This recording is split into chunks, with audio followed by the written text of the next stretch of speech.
Okay, in dramatic fashion, Jeff Gordon is the Coors Light pole winner for Saturday night's 54th annual Bank of America 500 here at Charlotte Motor Speedway. And he was the last car that went out, and he posted a best time of 27.791, which translates to 194.308 miles per hour. And it's his 74th pole in the NASCAR Sprint Cup Series, his second in 2013, his 9th pole at Charlotte Motor Speedway. And Jeff Gordon coming in here, certainly asserting yourself now is somebody to be reckoned with in this championship race. And just talk about this qualifying effort that you put forth here this evening. That was an exciting qualifying effort, regardless whether we're on the pole. Just all those fast cars that were going late and just, the times just dropping. So it was interesting because typically when we qualify here, at night you see the temperatures drop, track temp drops, speeds drop tremendously from practice. But we had such overcast skies today that the track was in almost as good a qualifying conditions then as it was in great condition, and the speeds were there and the grip was there. So we just had to make a few adjustments to try to make the car a little bit better. Those adjustments certainly worked, and that late draw certainly is always good, just seeing what the other guys are doing, the grip level, what the track conditions are.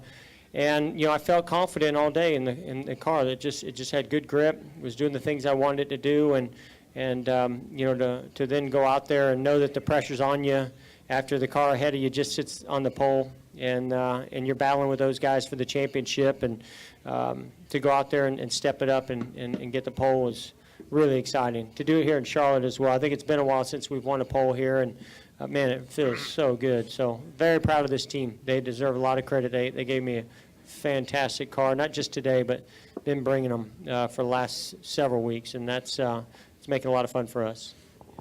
Driving the number 24 Exalta Chevrolet for Hendrick Motorsports, Jeff Gordon. Let's take questions now. Start here with Tom. We'll go back here to Alan, and then to Viv. Hi, Jeff. Tom Jensen, FoxSports.com. Congratulations. 2 questions for you. Number 1, how much on the ragged edge were you? And number 2, you seem to have so much more energy lately and so much more enthusiasm. And can you talk about that a little bit? That's what happens when your cars are feeling good, and that's the thing is, it's really hard to maintain your confidence in what you're doing and the team as well when you're struggling in qualifying, you're struggling in the race. And I felt like all year long we've been racing better than we've been qualifying, but qualifying was a weakness for us. We needed to get better track position. I mentioned that earlier in the year, and it's hard not to get down when things aren't going well. You're putting a great race together and something happens, whether you make a mistake or the team does, or a failure or whatever it may be. When that keeps happening week after week, it's hard to come in here all bubbly and having fun, because it wasn't fun. And the reason that I'm like this now is because we never gave up. And that's why I give this team a lot of credit. They really stepped up. Our setups are just suiting my driving style and the things that I like to feel in the car. The cars are just giving me good feedback, and it's because they worked so hard through the summer to make improvements. Watching what other teams are doing, learning from our teammates, as well as just applying ourselves in the things that we're doing. And each week, now I'm just building that confidence because those cars are giving me that confidence.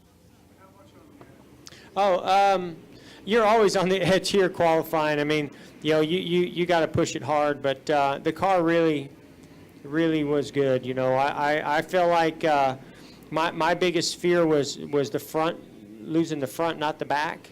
And I came to the green, and the car stuck really good through 3 and 4 coming to the green. So, I knew what I wanted to do in 1 and 2. Where I lost a little speed in practice, that went well for me down there. And I thought, okay, that was pretty good. I don't know if it was good enough, but it's pretty good.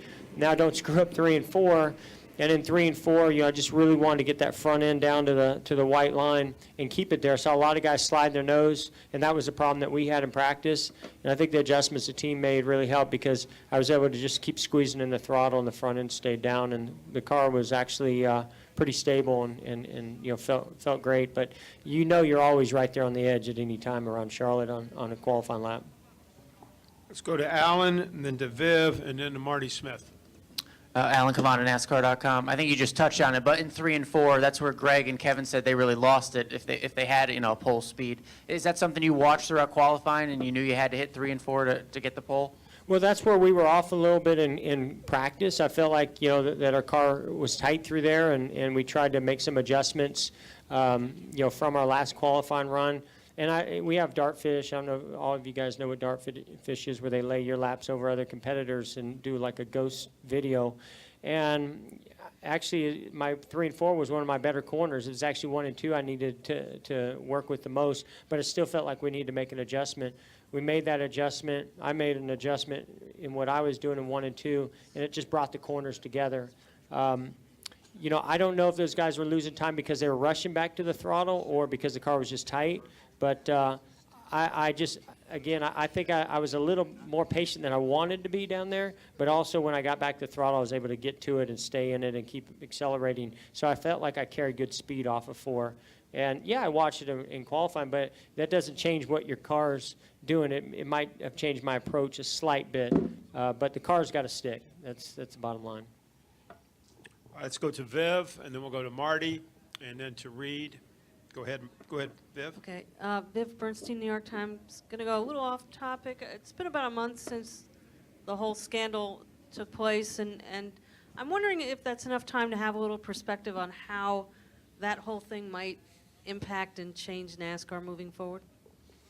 Well, it certainly wasn't a highlight, and I think time heals all wounds, in my opinion, and in my life experiences that I've been through and seeing other things that have happened in this sport and other sports and in life in general. So I don't know if we can fully put it in perspective at this point, but each race that we run in the chase and each race that everybody is pushing hard to try to win a championship is another step closer to putting that incident behind us. All right, let's go to Marty, then Reed, and then Bob Pockris. Go ahead, Marty. Marty Smith, ESPN. Jeff, what would you say to anyone who felt like this was a 2-car chase? Well, I mean, at this point, it's never just narrowed down to 2. There's just too much racing left, too many points that can be gained and lost. Talladega is around the corner. I think, after Talladega, I think that if there are 2 cars that are far out there, you might be able to say that, but you certainly can't say that, the 5th race. This is the 5th race, right? 5th race into the chase.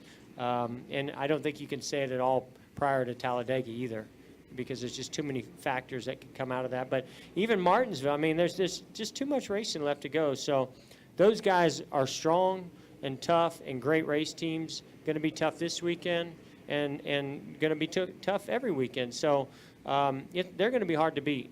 But it's going to take performances like Kevin did last week and, a performance like we had tonight to make up ground on those guys. But it's possible. There's no doubt it's possible. All right, we'll go with Reed, Bob Pockris, Al Pierce. Reed Spencer with Jim Utter. NASCAR Wire Service. Similar question, but how do you feel personally about your chances, and do you feel like you're going to have to win a race or 2 over the next 6 to have a chance? Yes, I do think we're going to have to win a race or 2.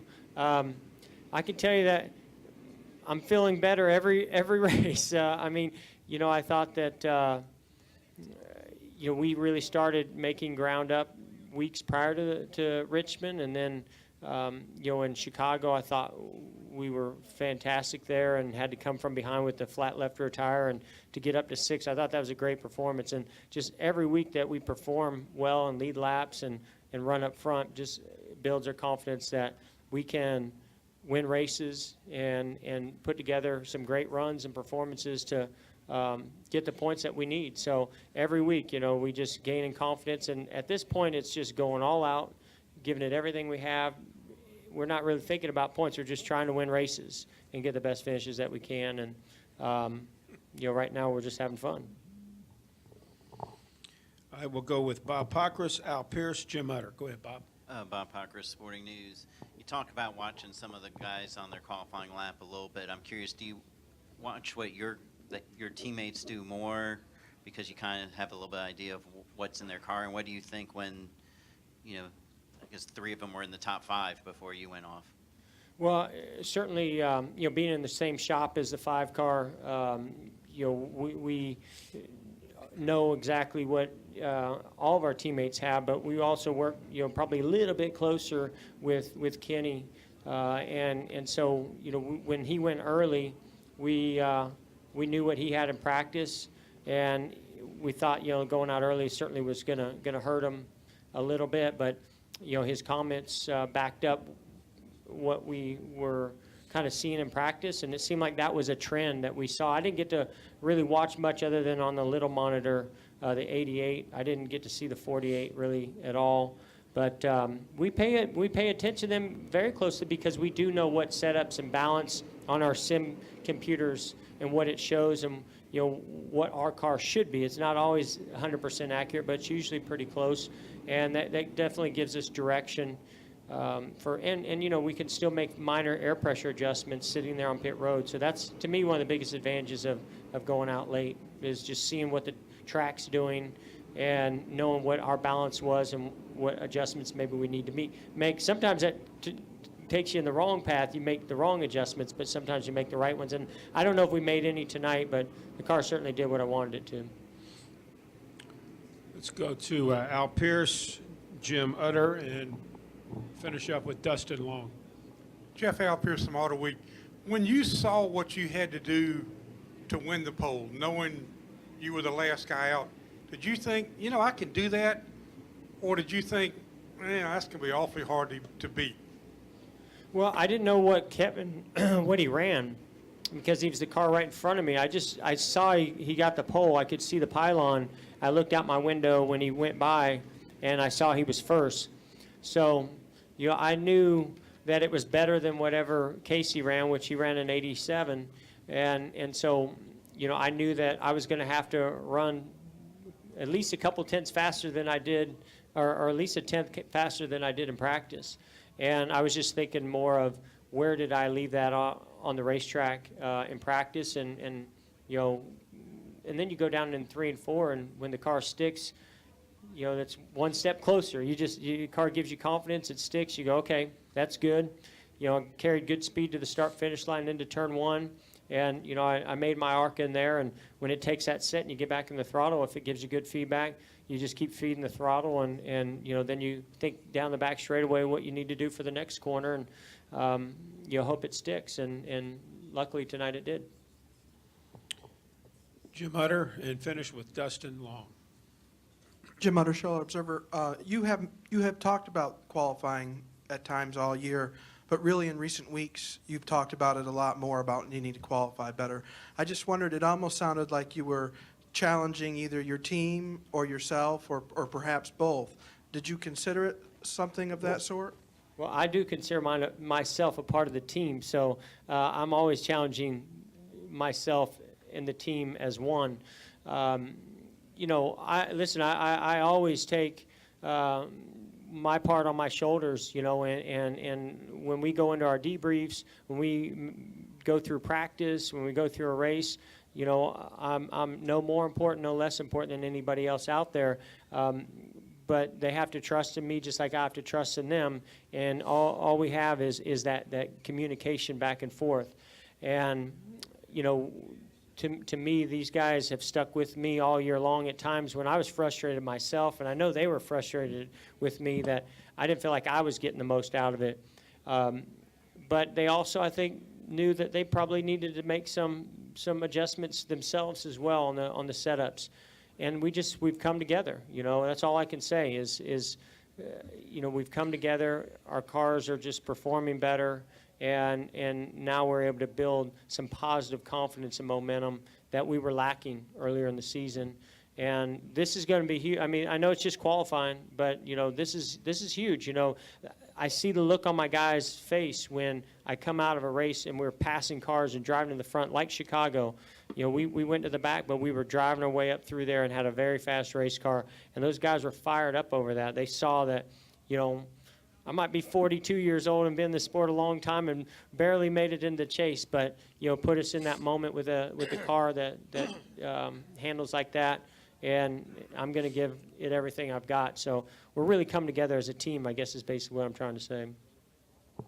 Final question, Dustin. Dustin Long, Motor Racing Network. Jeff, you talk about, and you've talked about momentum in the past and just how important it's been for any team. When you guys get the qualifying draw that you get here, and you know, that your lap was a great lap, but certainly it's helped by that qualifying draw. What does that mean? How did that, you know, I saw some of your guys say it looked like they were pretty excited when it happened. What did it mean for you? How does that impact the day? How does that carry over to something like this? You know, now you've got the pole. Now potentially you don't have to worry as much about track position. You've got the first pit stall. How does that kind of build? And does this start to feel like any other year in the chase or any other championship year? Yeah, well, I don't know about that. I've never won a chase, so I don't know what it's like to win a championship under this format, and it feels like it was another lifetime ago when I won a championship. It seems like it's been so long, but I mean, tonight felt like it because we won the pole. You know, we were fast at Charlotte. That's a big deal. You know, this is like home for everybody, and everybody's bringing all the power that they've got, the best race car they've got, and you know, everybody's stepping it up. And I mean, when you know, last week we drew number 2, and we weren't real thrilled about that. We knew we were going to suffer a little bit from it. Tonight we drew, you know, 44 and ended up going out 43rd, and we knew it was an opportunity. But to me, the bigger opportunity was how good the car was in practice. The car just, you know, we're 4th fastest and made 2 really solid qualifying runs. And to me, that was more important than going out 44th. It was just an added bonus to go out 44th. You know, it's just one of those things where the car builds confidence in me, and when I go out there, you know, and we go out there and together and win a pole, it builds confidence back in the team. There's nothing greater than when it's all on the line, you know, all the pressure is there. You're the final car to go. You had a great practice. There's nothing worse than letting them down, and there's nothing better than stepping up and knocking it out of the park. And, you know, that's what I feel like we did tonight. And that makes me feel good because I know those guys are fired up for this race and for every race from here on out. And you know, I don't know what more to say other than, you know, it's great to have everybody believing in one another like we do right now. Jeff Gordon, congratulations on a big night here tonight at Charlotte, and we wish you a lot of luck this weekend. Thank you very much.